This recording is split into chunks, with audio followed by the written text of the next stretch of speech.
That was me. This is universal. This is not just India and some, in some other place. In Uzbekistan, they point to the foot. I did this. No. Everywhere, it is a universal thing. Who did that? Where are you? I'm right here.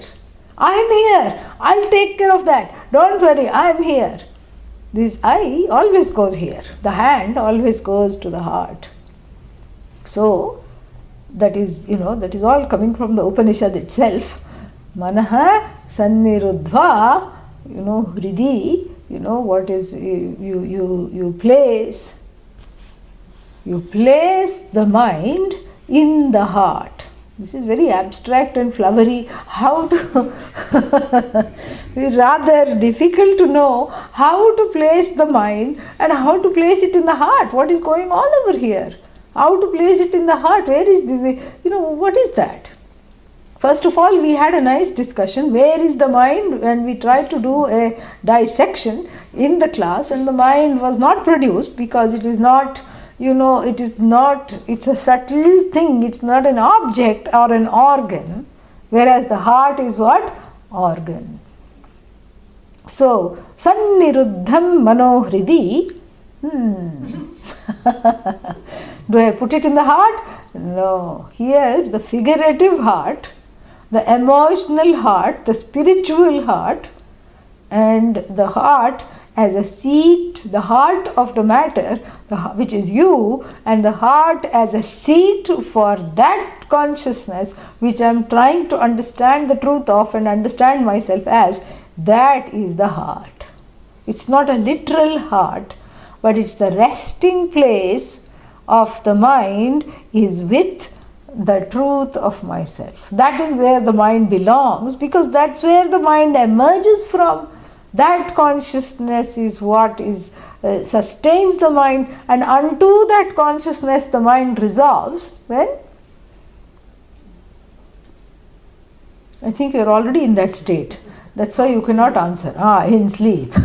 So, in sleep, what happens? The mind resolves into that, correct? Because that I am sleeping is, you're not aware of it. You're vaguely aware of it, but not quite aware of it. I am asleep is only coming, only after the Vedanta class you realize. I was asleep, right? Yeah. So you don't realize when you're sleeping that you are sleeping. And so therefore, this whole thing is, very important to know. Sanniruddham mano hridi means that the resting place of the heart, the mind, is in that I. What is that I? That not so much the I notion, but the I itself, the content of the I notion. Because the I notion is cognized by the mind in the form of a I thought. But when that I thought goes, what remains is the I. Oh, I think we'll just take your word for it. That's good enough for now. Because when that I thought goes, what remains is the I. But how do you know what remains is the I? Because if you don't think, are you there or not? Just think about that. Stop thinking now. Sanniruddham. Okay? Stop thinking right now. No thought. Is that a thought? Okay, let's not complicate it. But if you stop thinking, okay? You stop thinking, what is there? Are you there or not? Why is it taking so long to say that? Yeah. Why is it taking so long to cognize that is self-evident? That is not your problem. That was Descartes' problem. Because he put Descartes before Deshorse. That is what happened. That is what happened. Yeah. Because he said, I think, therefore I am. Hello Descartes, you want some sugar in your coffee? No, I don't think so. Does he stop existing when he says, no, I don't think? No, he is still there. Whether he thinks or not, he is still there, correct? Yes. Yeah. So the I thought, I am, even though it appears to be filtered through a thought, but I is not a product of the thought. Because when that I thought also resolves, in rare moments of clarity, when the I thought resolves in meditation, when that I thought resolves, what obtains is the I, which is not a product of the thought. Then you understand, oh, I had this backward. I thought I was dependent on the I thought. But now I know that the I thought is dependent upon me, because that I thought is the product of the mind. So you can watch yourself having the I thought, you see. So that which is watching, that which is aware, that which is witnessing here is the resting place of the I thought, is also the resting place of the I.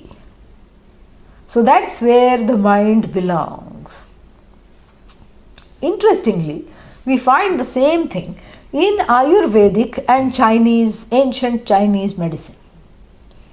You go to an Ayurvedic practitioner and the traditional ones, they will take your pulse and they'll make some clucking noises. What happened? Well, why are you making these noises? They won't say anything, but then you are of course intrigued and you say, what happened? Well, the mind is not falling into the heart. One person said that. I've taken somebody and they checked the pulse and said the mind is not falling into the heart. Very interesting, because this is what the Upanishad said. And then, I was discussing the same thing with a Chinese practitioner. And, she said that in Chinese medicine, the resting place of the mind is in the heart. Otherwise, it's an untethered mind. The mind has to be tethered gently to rest in the heart. Very interesting. So, on this is also dependent, apparently, the physical well-being, because the mind and the body are linked, even though most of the time we pretend they are not, but they are really truly connected, because the change in one influences the well-being of the other. So if the mind is all over the place, Vishaya Saktihi, running after the association and preoccupation with things, objects, people, circumstances, events, past, present, future, wherever. If the mind is all over the place, then, there is a sense of disconnection and it impacts the health of the body, not just for 5 minutes or 2 minutes if one dissociates, but if this dissociation and this sense of alienation is there for a, prolonged time, it also has an impact on the health. So this is a very important, shloka for all kinds of, not just for mumukshus, even though that we saw last time that this is advice given to the mumukshu to have the manah karyam nirasaktam manah karyam mumukshuna. We saw that by the mumukshu the mind has to be made, not going after the, not having the pressure to run after these things and have that association. So we saw that this is a special directive to the mumukshu, but in addition to being a special directive to the mumukshu, it appears to be a wonderful advice for a well-being of the body-mind complex, because the body-mind-sense complex is one whole. So here the resting place of the mind is in the heart. The heart literally means the heart of the matter, the vastu. But what is this vastu? How can I place the mind there? The mind is naturally there, okay? Yeah. If it is not up to its own shenanigans, it is there. You don't have to take it and then walk it, or take it in a little wheelbarrow and then put it in the, or lock it up in the heart. There is no such thing. It is effortless because it is you. And again, there is a dependent contingency. The contingency is when the orb of the pressures exerted by the desires, when in the glowing orb of the association with the desires, when that sets, and when I witness it setting, the mind naturally stays with itself. Itself means with the I. And that I is, what is that? That I is not, not dependent on the mind. The I is Sat, the mind is what is called mithya. Mithya means it is dependent upon the sat, like even the pot depends upon the clay for its existence. You know? The pot, we say pot, but from the standpoint of Vedanta, I am holding clay. Pot is totally dependent on clay.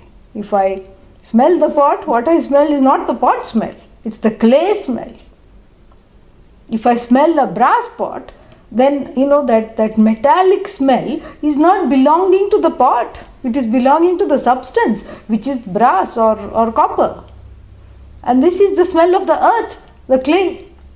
And the weight is the weight of clay. Color is also clay, but not in this case. In this case, the color is not of clay. You just have to scrape it, that's all. You just scrape it. Oh, okay, we won't scrape it, yes. Just figuratively scrape it, and this fellow will also just look like this fellow. This fellow thinks I'm blue-blooded and I'm a royal pot. Yeah, very royal pot, come from a aristopot. Yes, I'm an aristopot, and this is a common pot, Janata pot and aristopot. We can't be friends. I'm at a higher level. Janata pot says I can swallow you whole. What are you talking about? You are gone. You can make all kinds of rattling sounds, but that also will stop because you're stuck in me, So like this, from the standpoint of the pot, you can count 1, 2, 3, 4, 5, 6, 7, 8, 9, 10. From the standpoint of clay, all there is clay. You see, that is what here, it is called Satyam. That is what Shvetaketu was taught. And that is probably the only instance in the Upanishads where the teaching was given without first asking for it. Very interesting. Because usually you have to go to the teacher, Adhihi Bhagavo Brahma, please teach me Brahman, pretty please, here are some sticks for your yajna, and let me stay here and let me study. This is what the whole thing is. But since the father is the teacher here, the father takes matters into his own hands. Because this fellow comes back from the, Gurukula. He went when he was 12, he was sent, and returned after 12 years. And then what? Came back and then was insufferably proud of his prowess. The Upanishad uses the word anuchana mani. Manitvam means atmani pujyatva bhava. Meaning I should be worshipped. That kind of a feeling. I am worshipable. But aren't we all Brahman, and Brahman is worshipable? We are not talking at that level here. I should be worshipable. I am really worshipable, and one starts to demand respect. One starts to demand respect all the time. You can't demand respect. You can command respect, and that happens naturally. That means people respect you for who you are. You can't demand that, okay, you have to do this. You have to do this, you have to do that because of my stature. You saw what happened to Aristopot when it had too much whatever. Now it's refusing to. It's so ashamed, it's refusing to even come out. There it is, yeah. So you saw what happened to the Aristopot. And so Shvetaketu was the head of his class. And he was just all, everything. He was one with himself, in an ahankara way, egotistical way, and he was not concerned about anything else, anybody else. And he came back refusing to greet his parents properly and wearing all kinds of, insignia of modernity. You should hear Pujya Swamiji talk about it. It used to be wonderful. He would say he had one earring and, the shirt which had buttons but which were never buttoned, a gold chain, and one leg up and one leg down in the jeans, more holes than jeans, holy jeans. And then, it's just like a wild seed. This is education. The mother and the father were just horrified. And they said, did you ask for that knowledge, knowing which all this is as good as known? And you know what he said? First he said, my teachers must not have known it because I was the first and the best.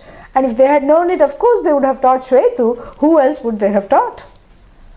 And the father asks again, and then he comes down a few rungs, and then he says, is there such a knowledge? So in a way he asks for it, but then the father puts the seed of the desire for the knowledge in his head. And that's when he says, this whole world that you see of name and forms, and this is a very important teaching, because the world of name and forms is reproduced in the mind. That's all it is. So the world is really that which is reproduced here. It's as good as that which is reproduced in between the temples. This is where the Jagat, the resting place of the Jagat is here, and the resting place of the mind is here. You see? And so therefore, the whole world that you see is not the world, it is called Sat. All that is here, let us say it is Sat. Oh, just one Sat? Just one Sat. Oh, half Sat? No. Advitiyam. One Sat, Ekam, Advitiyam, non-dually one, unfragmentably one. Ekam Sat. That there was only this Sat. When Srishtehe Prak, before all this came into being, all that was there was Sat. And then he gives this example of the aristopot. And, he says, Ekena mritpindena sarvam mrinmayam vijñātam bhavati. If you just know one lump of clay, the whole earthenware shop, you know the contents. The whole world of earthenware is as good as known. And what is this whole world of earthenware? Vacharambanam vikaro namadheyam. It is just dependent on speech. Because one you call aristopot, one you call some other pot, one you call flower pot, and then another one you call some other kind of pot. Then maybe it's not a pot, it's a lid. Sharava. Sharava means it's like a, what is that? Like a beaker. They used to serve soma juice in that, that some kind of a wine. Sharava. And then there was some, shallow pots, lids, trays, all this. So when you say tray, lid, maybe there's a clay figurine, pot, beaker, flask. All these are what? Dependent on speech. Vachalambanam, vak arambanam, they begin with speech, they go back into resolve into speech, even as the content of the pot resolves into clay.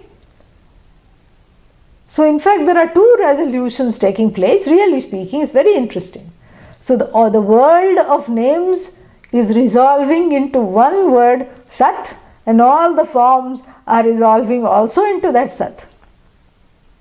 So the world of names is resolving into speech, and then all the forms are resolving into Sat. Then speech is really nothing other than Sat. It's a manifestation of Sat. So before all this came into being, what was there? Sad alone was there. Sadeva asit.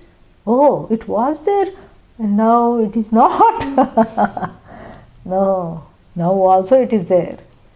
Was there means it was there before creation, before the manifestation. That's what. That was, that doesn't mean Sat was. No. Sat is. But it was there before all this came into being as well. The word Sat means is. Okay, yeah. So you cannot say is was. Yeah. Is was a long time ago. Is was. We are talking of the is that never was. That never, I should qualify. We are talking of the is that never was. Got it? Yeah, this everyone understood. I'm glad. We are talking of the is that was always is. But isn't that grammatically wrong? Yes, it is grammatically wrong. We are not talking of grammar. We are talking of what is. So the is that never was. It was never in the past tense. The is that was always is. It was is then, it is now, it is later. Trikale pitisthati iti sat. Sat is that which does not change in time. Doesn't change. So sat, sat, sat, sat, sat. And then now what happened? Now all the things that are there are just dependent on my speech and my vision, because, I have to cognize them as part, etc. And then all of them are really speaking Sat. Tat Sat, that Sat, Sa Atma Tvamasi Shvetaketo. It is his thought. And he gives one more example, gold and ornament. The ornament is nothing but gold. Gold is not ornament. The isness of the ornament is gold. The isness of the pot is clay.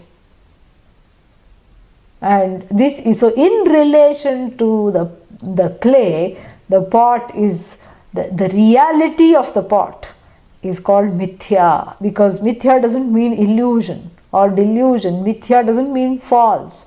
Mithya means a dependent reality that cannot be categorized as real and cannot be dismissed as unreal. So you cannot dismiss the pot, You can, it will get very upset if you say you don't exist. Why do you think I colored myself blue, Now I have the blues. First I was just blue, now I have the blues. It will get very upset. You cannot say you don't exist. Then what are you seeing? No, all this is delusion. What delusion? What illusion? It is there. That's not magic. To say it is dismissed.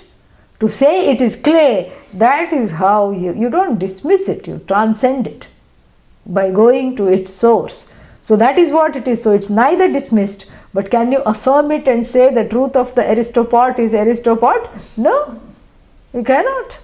And so therefore, it can be neither affirmed nor dismissed. And that is the state of the whole Jagat. And the whole Jagat is nothing but Vishayaha. That's why we are talking about it. So that's why it's not about dismissing the Vishayas or pretending that they don't exist, but seeing the truth of the Vishayas in the light of this teaching and allowing the mind to be unhitched, disconnected from that constant longing to be associated with them. And that longing is there because of ignorance. This also is there. The longing is there because of self-ignorance. That self-ignorance makes one go after objects, people, situation, things, because that is seen as a puraka. What is puraka? A filler. Literally it means filler. Yeah. Filler. What is a filler? Anything that fills one up temporarily. Puraka. Why? Because I am apurna. That's the feeling. I'm not sampurna. I'm apurna. I am incomplete. And that's why there is this thing that me plus this. Me plus this. I'm limited. I'm incomplete. So limited plus limited will perhaps produce unlimited. Limited plus limited? Doubly limited. Yes. So first there is aham. Aham means I, limited. And then what? Aham plus aham, avam. That's why the dual word, is there in Sanskrit. Avam, we both, doubly limited. Then vayam, children come. And then quadruply limited. Yeah. Unlimitedly limited. Limitlessly limited. Oh, at least you brought in the word limitless. Thank God. Even if I'm limitlessly limited, I'm at least, limitlessly limited. Yeah, that you cannot take away. I won't take away. Have it. So, this is the whole thing. Very fascinating. So, this all the things in the world become purakas.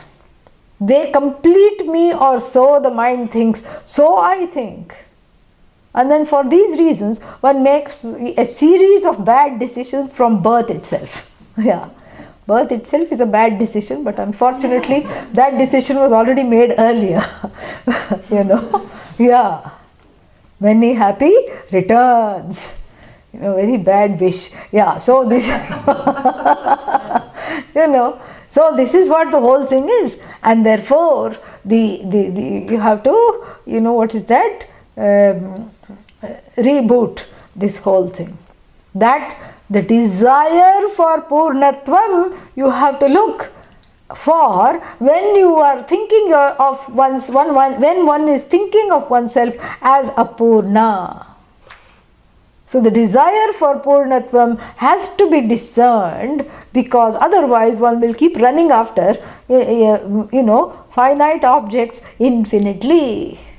An infinite hoarder keeps on hoarding a series of finite objects, situations, peoples, things, thoughts, etc., thinking that one is adding it up to infinity. So if I feel incomplete, what is the tendency? The tendency is to run around and get things to complete myself. And that there is a pull there. And also, what makes it right is because everybody is doing it. Not just me. Look at the neighbor on this side, look at them that side, look at the Jones. Look at this one, look at that. So you have to keep up with everybody. Just because everybody is doing it doesn't make it right. No, but what will people think if I stop running after objects? Let them all become Vedantins.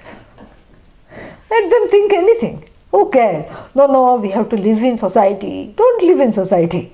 No, but how will not live in society? Okay, live in society and don't. No, but I feel bad. Well, you have to decide. This is, on the precipice. You can't be on the precipice. You have to decide. You cannot permanently, be impermanent. This is the feeling. No, but you said I'm not impermanent. Yes, this has to be discerned. Otherwise, see, the longing is because I feel incomplete. That incompleteness is the cause of longing, and the cause of incompleteness is not knowing I'm the most complete thing there is. In fact, there is nothing other than me. And that me is already whole, complete, limitless, free. So not knowing that is self-ignorance. Not knowing that self-ignorance has an offspring called Apurnata. Yes. I am incomplete. And that Apurnata goads you like one that like this huge animal, like an elephant. The elephant is goaded by that mahout. Mahout means the one who directs the elephant here and there. And this huge elephant, that small little goad, it responds and goes and picks up the log, and then it goes to the other side and then drops the log. All these, that's how they train the elephant to do all kinds of jobs. And so too this mind is under the spell of this goading of Apurnata. I am incomplete, I am incomplete. Oh, okay, what should I do? Oh, pick up that. Oh, bring it here. Give that. Maybe then people will love you. Oh, they still don't love you. Oh, that's too bad. Let's see what other activities we can do. And this is how one falls into the spell of Vishaya Saktihi. And Vishaya doesn't mean just objects, activities, preoccupations, everything. And so therefore, Nirasta Vishaya Sangam, So now you see the connection. When that Vishayasakti is gone, then what happens? The mind has nothing to do. Why? Because the mind is finally at rest, because it is not quartering itself, going here, going there, and trying to find completion in an infinitely incomplete canvas called the Jagat. In the not I, you can never find that limitless I. Not I is also I, but then I is not, I is not I, not I. That's the thing. We have to understand that. That we'll be explaining later. But for now, not I resolves into I doesn't resolve into not I. So anatma, the anatma vishayas that are there, what we have to see is that proclivity towards going, being attracted to infinitely, to finite things, that is called Vishayasakti. And when that is not there, the mind naturally rests, because the mind is tired actually. Lifetime after lifetime after lifetime of vrittis, thoughts, desires, incompleteness. So it learns to rest, and the place where it rests, it's not a location, it's the all-pervasive I. That place is not a place. So the heart is not a place. Even though the locative is used, the location, locator, we don't have that kind of a connection, because all we are talking of one thing. And that one thing cannot have a location, because if it had a location, then that other thing has to be accounted for. Ashrita and Ashraya, then the two things come. And you cannot say Advayam. What is there? Advaita Hanihi, the loss of non-duality, argument-wise. And so therefore, you cannot say two things. There's only one thing, and that one thing is you. So mano hridi, nikshepayet, all these whatever, keep the mind in the, keep the mind in the heart, has to be read figuratively. So the first arrest the mind, and then the mind will naturally find a resting place, in the source, which is the resting place of everything that is mithya. Mind is mithya, therefore it will also come to rest, because it will not be frittered around, tiring itself, running after all kinds of situations. That is the idea. And then what? Yada, when yati means goes, ayati, the two avagrahas are there, yes, not goes, comes. Yada ayati atmano bhavam, tada tat paramam padam. So nirasta vishaya sangam. So here three conditions are given. Nirasta, this yada has to also go up, because the three conditions have to be seen. Yada nirasta vishaya sangam, yada sanniruddham mano hridi, yada ayati atmano bhavam, tada tat paramam padam. So there are three conditions given. The first condition is what we talked about. Let the mind, which is preoccupied with associating with various objects, come back to itself. And that resting place in the source of the I, let that happen, number one. And when that happens, something else also has to happen. Ayati atmano bhavam, again a vague directive. Atmano bhavam is one's own nature. Ayati comes back to one's own nature. Slightly vague, meaning where was I if I was not with my nature? That's the whole idea. You were elsewhere. You were focused on the not I. Because as long as anatma is there, there means what? Is there in your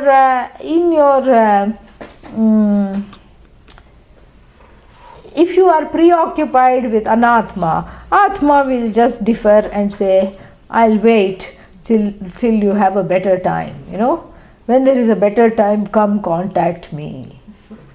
Atma is like that. Atma doesn't compete with anything. Even anatma, because anatma is atma. Atma knows. No, but I don't know. Doesn't matter. Too bad. Better luck next life. That's That's what Atma will say. So Atma doesn't compete. Atma is not opposed to anything because all that is there is Atma. Atma means I. So what is this Atmano Bhavam? Atmano Bhavam is not an experience. And this has been wrongly read by all the yoga people who say that with the cessation of the thoughts rises the I nature. Like even the butter rises from the milk after the churning, and this is a wrong understanding. The cessation of thought. Stop thinking, stop thinking, stop thinking, stop thinking, stop thinking, stop thinking. Is that a thought? Stop thinking that also. Oh, then what will happen? Then you are in samadhi. Where there is no dhi, that is called samadhi. Dhi is short for buddhi. Now, no dhi means samadhi. And then what? And then in that meditation, the Atma, like a disco ball, comes, drops, and you see white light, some people say yellow light, and then what? Blue light. Amritabindu Upanishad. People do like this. This is what they say. This is how this verse has been interpreted. But we have to be true to the tradition. We have to be true to the tradition which has produced saints like Adi Shankara and Gaudapadacharya and all the whole lineage. And you can't just read whatever you feel like. And so therefore you have to be true to, how you read the other Upanishads, this is also an Upanishad, correct? So how you read the other Upanishads, the same way you have to be reading this also. You cannot have different rules. There Tattvamasi applies. Here, Atma is going to drop like the ball on New Year's Day, in the timeless square of the mind. Crazy. You can't go there. That's not fair. Because this is an Upanishad. And the same rules with which you read the Upanishads and you understand them, the same rules are also applicable here. So, Atmano Bhavam Yada Ayati, when the person comes to, the one's own nature, it's not an event. It's not something that happens as a result of meditation. Because this is going to be Etad Jnanam Cha Dhyanam Cha. The last line of the 5th verse is cautioning us to look at it solely as meditation. A practice is there, but it is in service of jnanam, knowledge. It is cautioning us in the last line. We haven't got there, but I am giving a preview. A preview of what is going to come tomorrow early morning. Yeah. So I'm giving a preview. So this is what it says. It doesn't say etad dhyanam cha. No. Etad jnanam cha. This is knowledge. And in service of this knowledge, a little bit of meditation if you do to prepare the mind, no problem. We encourage it. Absolutely. And so, yada ayati atmano bhavam must not be translated as when you have an experience of the Atma, because the Atma is always ever experienced, and it is experience swarupa. Its nature is that of experience alone. It doesn't have anything. It is always experienced. When is the Atma not experienced really? So etad jnanam cha dhyanam cha, it is not something that obtains. Ayati doesn't mean obtains or gains. Ayati means is finally repatriated with oneself, with the nature of oneself. We'll pick this up tomorrow. So then when all these conditions are fulfilled, what happens? We will see that tomorrow. Now what do we have?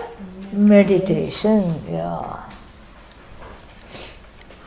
Om Purnamadah Purnamidam Purnat Purnamudachyate Purnasya Purnamadaya Purnameva Vashishyate Om Shanti Shanti Shanti. Harihi Om Shri Gurubhyo Namaha. Harihi Om.